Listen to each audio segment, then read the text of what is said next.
İt kimi hürərək bütün dünyada məşhurlaşan iShow Speed.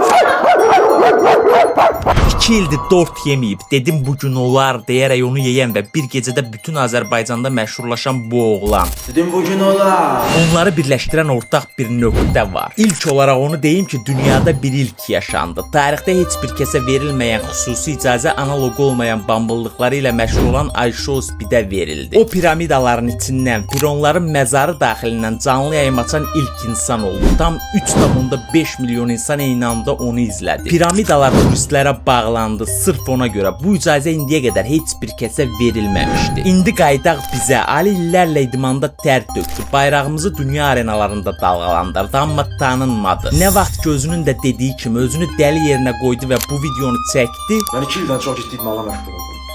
Azərbaycanın bayrağını böyük arenalara da ucaltdım. Faydalı video çəkib paylaşdım. Ancaq 31 dekabr yeni il gecəsi mən zarafatca dort deyib tortun dadına baxdım.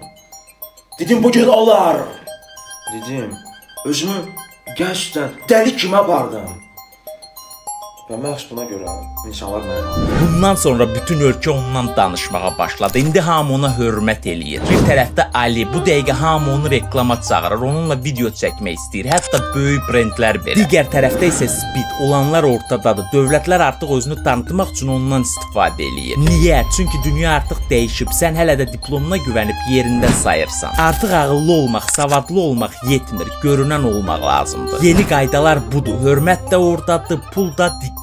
Sən hələ də deyin ki, bambıllıqla irəli gedirlər də mən də eləyərəm. Xeyr, eləyə bilməzsən. Sadə görünsə də bu o qədər də asan deyil. Bu bir strategiyadır və bunu eləyə bilənlər bu hörməti görür. Sən yox. Bilirəm ki, bura qədər baxdınsa deyəcək çox sözüm var. Ona görə də fikirlərini aşağıda yaza bilərsən. Çəkinmə, yaz.